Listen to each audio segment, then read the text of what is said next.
السلام عليكم ورحمة الله وبركاته. ازيكم يا حبايبي؟ وحشتوني، عاملين ايه؟ النهاردة بقى ان شاء الله عايزين نعمل مع بعض الفسيخ الجميل ده، سمك البوري.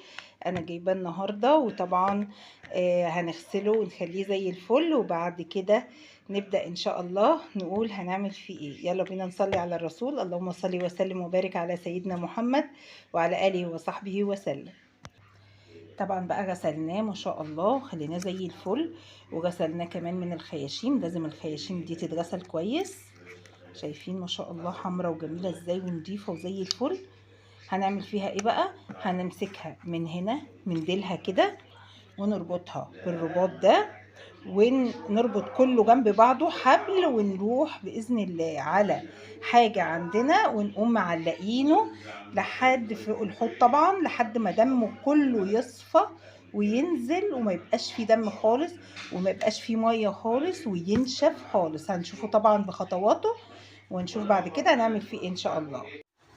اهو يا حبايبي، شايفين طبعا ده الصبح بأمر الله. شايفين شكل الفسيخة عمل ازاي ونشف ازاي. طبعا جسمها كله نشف لان انا منشراه من بالليل. ده الصبح هون بأمر الله. طبعا بينزل متعلق عشان ينزل الدم بتاعه، يصفي الدم بتاعه كله اهو. طبعا بيصفي في الوعاية، الحتة اللي مش في الحوض بتصفي في الوعاية زي ما انتم شايفين كده. بس احنا عايزينه لحمه يبقى كده كله ناشف كده، وبعد كده هنعرف هنعمل فيه ايه. ما يبقى بقه هنا، تيجي تمسكي تحطي ايدك تحت بقه كده، بسم الله، تيجي تحطي ايدك كده ما ينزلش دم. شايفين الدم؟ اما تعملي كده ما ينزلش دم، يبقى هو خلص كل الدم اللي فيه. هو كده بيسري الدم كله، وبشغل عليه المروحة لحد ما ينشف خالص. طبعا يا حبايبي انا دلوقتي عدى عليه بالظبط 3 ليالي و... ونهارين. عدى عليه 3 ليالي ونهارين. طيب احنا المفروض نعمل ايه بقى دلوقتي؟ نشوف الدم بتاعه وصل لحد فين كده بأمر الله. طبعا الفسيخة ما شاء الله نشفت خالص. شايفين عاملة ازاي؟ ناشفة خالص اهي، حجرت خالص، لكن لسه في البق بتاعها شوية دم. لكن هو مش دم ايه، مش دم كتير، لان انا طبعا وريكم الخياشيم بتاعتها قبل ما اعملها وكانت حمرا قد ايه. شوفوا بقى دلوقتي بعد ما صفت كل الدم اللي فيها، شوفوا هيبقى لونها عامل ازاي. شايفين اللون ده؟ شايفين اللون ده؟ شايفين ابيض ازاي؟ طبعا اللي هو لسه فيه بقى ده انا اساعد نفسي عشان ما اسيبوش اكتر من كده بالمناديل. انا طبعا مناديل المطبخ التقيله بتبقى احسن، دي مناديل سحب. بدخل هنا كده وانشف كويس قوي، ما اخليش اي دم ولا اي ميه بقى، خلاص انشف كويس قوي. والبق انشف منه كويس قوي، ما اخليش بقى فيه اي دم خالص موجود فيها. في طبعا بعض السمك البوري هتبصي تلاقي خياشيمه بيضه خالص خالص، ما فيهاش اي حاجه. انا لسه شايفاها دلوقتي اهي، شايفين بيضه ازاي؟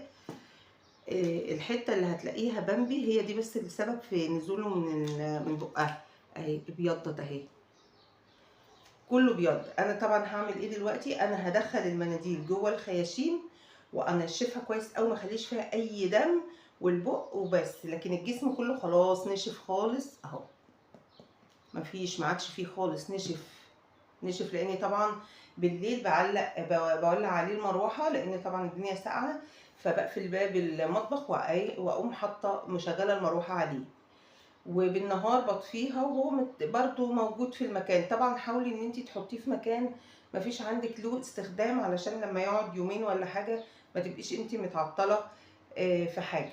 تمام. انشف بقى كل اللي فاضل من الخياشيم، وارجع لكم واقول لكم ايه هنعمل ايه ان شاء الله.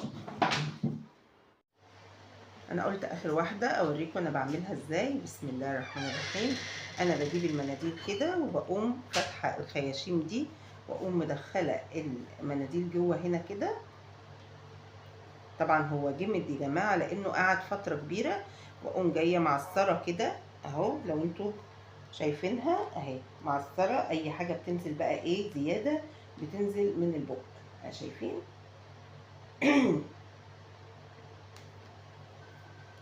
واجي الناحيه التانية اعمل نفس الحكايه اهي. دي اخر سمكه طبعا عملت كله كده اهو، اعصر كده على اساس ما يبقاش فيه اي دم لسه فاضل اهو. شايفين بينزل ازاي؟ اي دم فاضل لسه جوه في الخياشيم. طبعا هو قليل قوي، مش هيبقى كتير قوي ولا حاجه. والبق نفس الحكايه، ننشفه كويس برضو وندخل جواه المنديل، ما يبقاش فيه برضو اي دم ولا اي حاجه، بحيث ان هي تبقى ناشفه ما فيهاش الهواء. وطبعا يا جماعه انا عايزه اقول لكم ان السمكه بتاعه البوري في فرق بين سمكه التفسيخ والسمكه اللي بنشويها. السمكه اللي بتاعه الفسيخ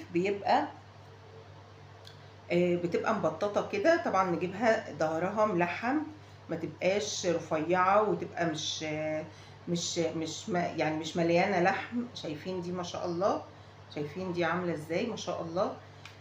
بتبقى بوزها مدور مش مدبب. بيقولوا ان هي بتبقى اسمها دبارة، اللي بتبقى بوزها مدبب ده. لكن دي راسها لازم تبقى صغيرة، وجسمها تخين كده من عند الظهر وجميل، وتبقى ما شاء الله عليها.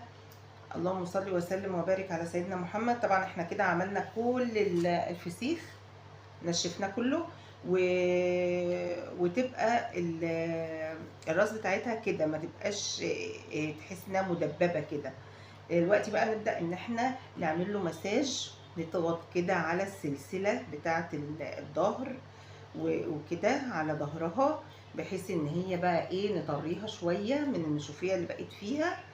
نضغط على ظهرها كده علشان السلسله تفصل شويه من اللحم. لما تيجي تفتحيها تحس ان هي السلسله فاصله من اللحم بتاعها اهي. شوفوا طرت تاني اهي ما شاء الله. طب انتوا لو انتوا مش عايزين تقعدوها الفتره دي كلها، خلاص نحطها في مصفى، نغسلها كويس قوي، والخياشيم دي طبعا تتغسل كويس قوي. شوفوا الخياشيم ابيضت لان ما عادش فيها اي دم، بس هنشفها بالمنديل كمان، انا مش عايزه فيها ميه.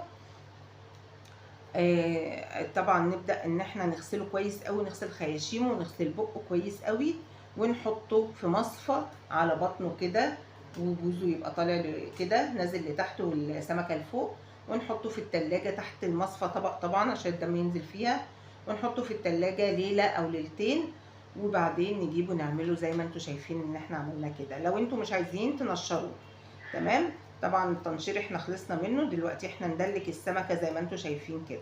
كل السمك نعمله بنفس الطريقه، كل السمك نمسكه وندلكه كده علشان اللحم بتاعها يبقى طري معاكي وانتي بتاكلي باذن الله السمكه، وتبقى بالف هنا ان شاء الله. اخلص السمك كله تدليكه واقول لكم هنعمل ايه ان شاء الله. دلوقتي بقى احنا خلاص خلصنا التنشيف بتاعه وكل حاجه هو عايزها.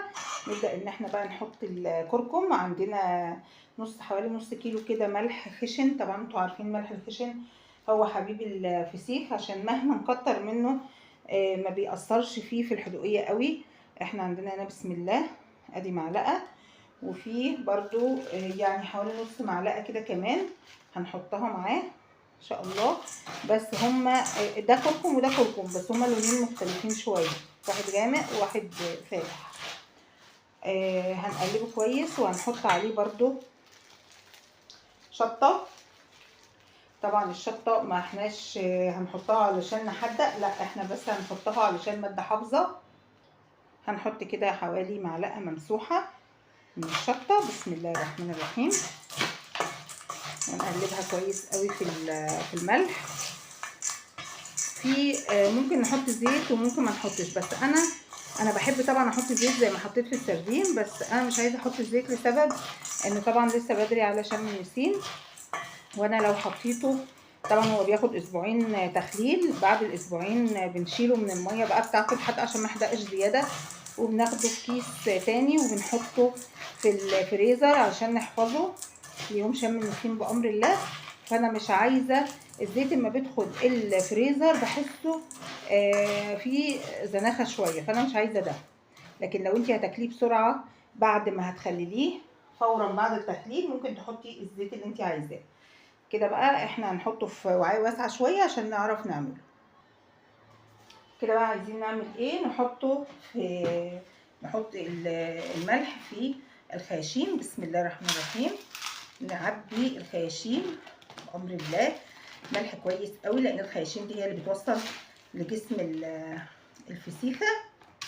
نعبيها كويس قوي ايه ملح. بسم الله الرحمن الرحيم. واي حاجه بقها هو اللي بيدخل الهواء جوه برضو نحط فيه ملح. بسم الله. احنا مش عايزين الهواء يدخل خالص للفسيخ. تمام.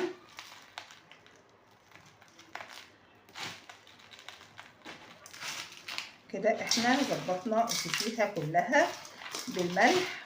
هنبدا ان احنا بنجيب كيس ابيض حلو كده ونحط. ممكن انت تحطي كل فسيختين في كيس وممكن تحطيه كله مع بعضه انت وراحتك. بسم الله. المهم ان احنا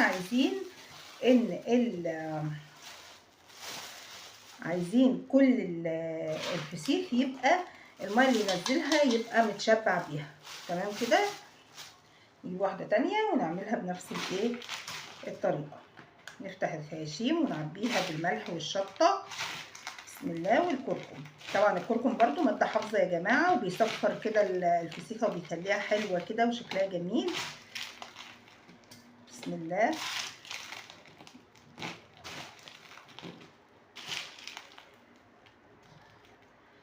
لقيتي الملح خلص معاكي وانتي شغاله برضو بتعملي كميه تانية نفس الوضع. حطي برضو عليها الكركم وتحطي عليه الشطه. عايزه تبقى الحاجه حاميه شويه ممكن تكتري الشطه شويه. كل حاجه بتبقى بمزاجك انتي وراحتك. برضو هندخل طبعا دي جوه هنا. بسم الله. عكسها هنحطها عكسها. طبعا الكيس عشان صغير فانا هكتفي بيه هو بس، مش هحط كمان معاه حاجه عشان اقفل عليه كويس. تمام. طبعا في الاخر هنقفل الاسترتشات. نجيب كيس تاني ونحط فيه برضو 2 تانيين تبع الحجم بتاع الكيس. طبعا احنا في كل كيس بنفرش الاول الارضيه بتاعته الملح كده وبعدين نحط فوقه. بسم الله. نفس العكاز زي ما قلت لكم كده. اللي يفضل منها بنحطه تاني اهو. بنحطه كده وبعدين نرش فوقه تاني. بسم الله كده.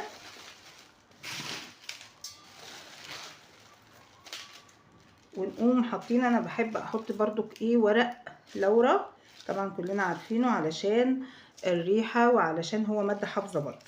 تمام. نقفل بقى عليه برضو كده كويس. بسم الله. نطلع منه الهواء ونلف كده الكيس. ما يبقاش فيه هواء جوه الكيس خالص يا جماعه. ماشي. كل كيس نعمل فيه كده. كل كيس لازم نطلع منه الهواء كويس قوي ونقوم يا اما نلزقه بسلوتيب يا اما نربطه كويس.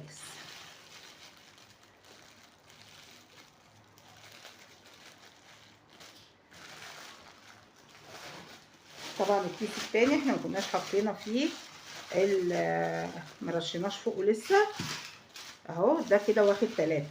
ده احنا حاطين فيه 3 وهنحط فيه برضو ورق اللوري. تمام. ونقفل برضو عليه كويس قوي.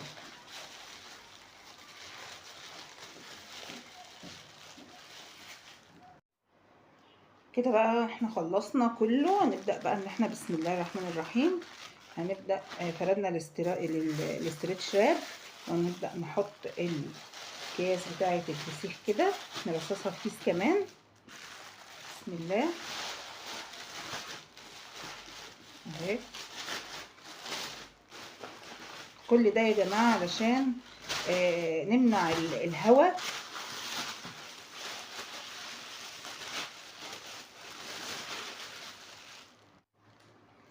كل ده عشان نمنع الهواء بقى ان هو ايه يدخل للفسيخ. بسم الله. كده احنا ربطنا عليه كويس. نبدأ بقى ايه المرحلة اللي جاية، اللي هي زي ما بيقولوا كده مرحلة التكفين زي ما بيقولوا. المهم ان انتي بتلفي كويس قوي. الاسترتشك منه هو بيمسك جامد، فبيبقى سهل قوي ان انتي ايه تلفي بيه جامد. بيساعدك قوي في في لف الفسيخ. بسم الله.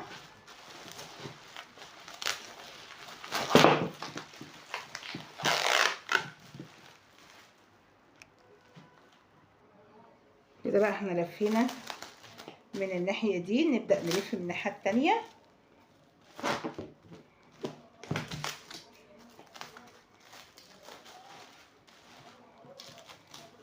كل ده بنكتم الهواء جواه، ما يبقاش فيه هواء خالص. فيه كذا لفة طبعا.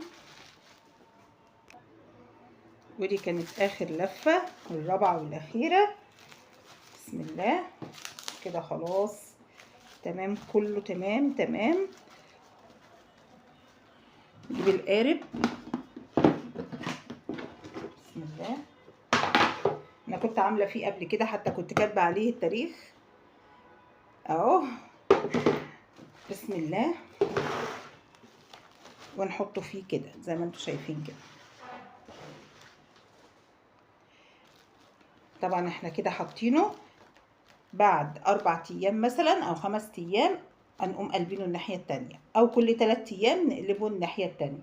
عايزين نعرف احنا قلبناه ولا ما قلبناهوش، بنعلم الاسترتش عشان نعرف اذا كان اتقلب ولا لا. بس هو احنا كل 3 ايام المفروض ان احنا نروح ونقلبه وخلاص. تمام كده لحد ما يعدي عليه باذن الله اسبوعين. طبعا تبع حجم الفسيخه. الفسيخه مثلا اللي هي ما شاء الله كبيره، دي بتقعد اسبوعين. الفسيخه اللي اصغر شويه ممكن تقعد 10 ايام. بس انا بحب دايما ان انا اخره شويه، عشان ايه يعني ابقى اتاكدت ان هو الحمد لله كده تمام، وكده انا ابقى في الامان. وبامر الله مش هينشف منك، هتلاقيه جميل جدا. تشيليه بقى بالسلامه كده باذن الله. هنبقى بقى نفتحه مع بعض الحلقه الجايه، واوريكم شكله باذن الله وهو بعد تخليله. ما تنسونيش لايكاتكم الحلوه واشتراكاتكم الجميله، والسلام عليكم ورحمه الله وبركاته.